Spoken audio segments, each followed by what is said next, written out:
Bismillah, Assalamualaikum warahmatullahi wabarakatuh. Alhamdulillah, wassalatu wassalam ala rasulillah wa ala alihi wa sahbihi wa man wala, amma ba'du. Bersyukur kepada Allah atas nikmat dan karunia-Nya sehingga kita sampai hari ini, detik ini masih dalam keadaan mampu untuk bernafas. Kalau kita ingin bersyukur, mungkin kita bisa lihat betapa banyak di sekitar kita yang mungkin dalam kondisi yang kurang fit. Nah, ketika kita melihat orang yang kurang fit itu, harusnya dalam diri kita itu muncul yang namanya kebanggaan. Kebanggaan dalam apa? Tentu kebanggaan daripada kesehatan yang kita miliki. Itu yang pertama. Yang kedua, ini lebih dahsyat lagi. Apa itu? Ketika kita melihat makom atau kuburan. Nah, kalau kita memiliki hati yang memang memiliki secercah iman, sedikit iman, ketika melihat sebuah makom, maka muncul dalam diri kita betapa kita sangat beruntung. Kenapa? Karena bayangkan, ketika seseorang sudah masuk ke dalam kubur, maka terputuslah semuanya. Terputuslah segala-galanya. Baik hubungan pernikahan, hubungan keluarga, hubungan persahabatan, semuanya terputus. Nah, kalau kita lihat kubur, kita bersyukur sekali. Kenapa? Karena kita masih dalam posisi sadar dan ada di atas muka bumi, bukan di dalam bumi.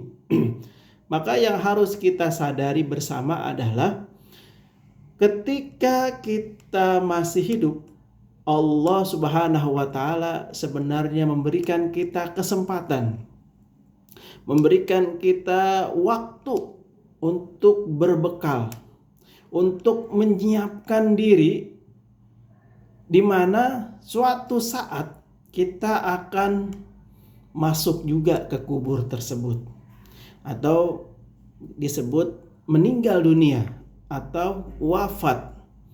Kita itu pasti wafat, kita itu pasti meninggal.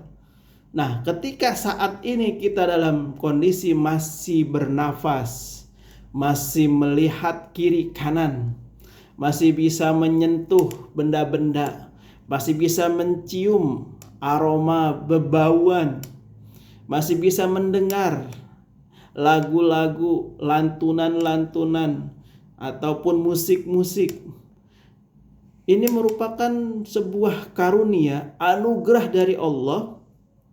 Betapa kita disuruh, diingatkan oleh Allah untuk memanfaatkan sebaik-baiknya, memanfaatkan semaksimal mungkin, memanfaatkan seoptimal mungkin. Karena apa? Karena kita akan wafat dan akan meninggal dunia. Kita mohon kepada Allah, mudah-mudahan Allah mewafatkan kita dalam keadaan husnul khatimah. Mudah-mudahan ketika kita diwafatkan oleh Allah, kita dalam keadaan yang baik, dalam keadaan beribadah, dan tentu membawa bekal yang cukup. Nah, kembali lagi ke masalah sebelumnya. Apa itu sakit? Kalau tadi bicara kematian kita pasti mati, maka ketika bicara sehat, sakit, dan kita pun pasti akan sakit. Manusia tidak ada yang sempurna. Manusia ada kalanya sehat dan ada kalanya sakit. Itu adalah sebuah keniscayaan, sebuah sunatullah yang terjadi dalam pribadi-pribadi kita. Oleh karena itu, ya, ketika kita sehat, ini sebenarnya sebuah pemberitahuan dari Allah bahwa kita wajib menggunakan nikmat sehat ini untuk sesuatu yang bermanfaat, sesuatu yang berguna, dan sesuatu yang bernilai ibadah. Karena nanti ada sebuah masa, ada sebuah kondisi, Ada sebuah waktu kita semangat melakukan ibadah, kita semangat ingin mengerjakan banyak hal yang terkait ibadah-ibadah itu, tapi fisik kita, diri kita itu sudah tidak mensupport lagi, sudah tidak merespon dengan baik.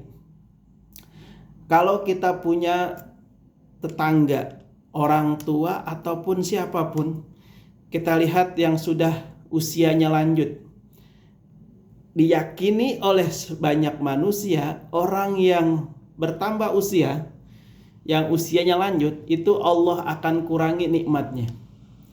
Allah akan kurangi nikmatnya sedikit demi sedikit.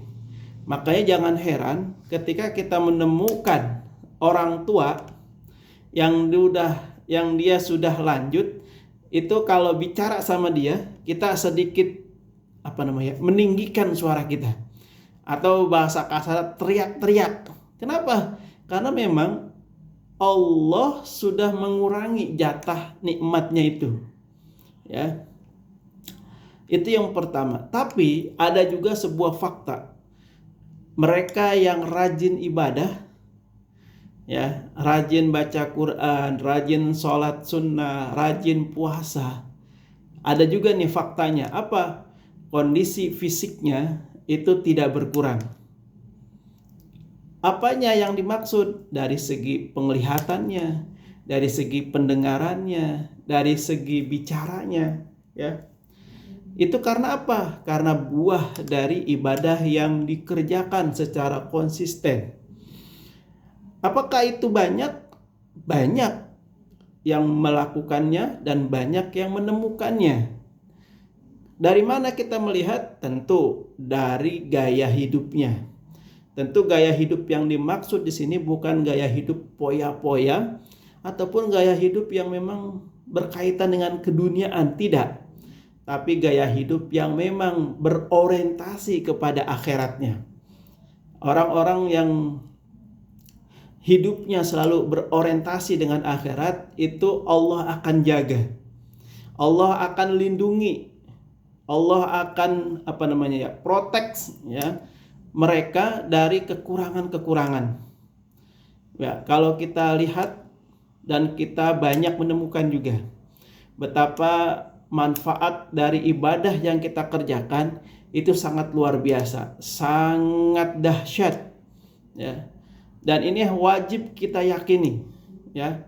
Wajib kita yakini bahwa semua ibadah yang kita lakukan itu penuh dengan kebermanfaatan. Kemudian muncul pertanyaan, bagaimana ada orang yang sudah melakukan sebuah ibadah tapi begitu-begitu aja, misalnya ini ya. Nah, maka yang harus dievaluasi, yang harus kita pertegas, bagaimana dia mengerjakan ibadah tersebut. Apakah sesuai dengan syarat dan rukunnya? Kalau dalam segi ilmu fikihnya mungkin itu, ya, apakah sesuai dengan syarat dan rukunnya. Tapi kalau dari segi tasawufnya misalnya, dilihat apakah dia hatinya tulus, apakah dia ikhlas, apakah dia lillahi ta'ala. Nah, seperti itu. Nah, ketika seseorang yang sudah ikhlas, yang sudah tulus dalam beribadah, maka tidak ada balasan yang lebih mulia kecuali kemuliaan dari Allah Subhanahu wa taala. Itulah bedanya antara kebaikan dengan keikhlasan. Orang yang baik belum tentu ikhlas, tapi orang yang ikhlas sudah pasti melakukan kebaikan. Ya, hati-hati dengan kebaikan, karena tidak semua kebaikan bernilai ibadah. Tapi kalau sudah berorientasi dengan ibadah, maka itu pasti bersifat kebaikan. Allahu a'lam bishawab. Mudah-mudahan bermanfaat. Hadanallahu wa iyyakum ajmain. Assalamualaikum warahmatullahi wabarakatuh.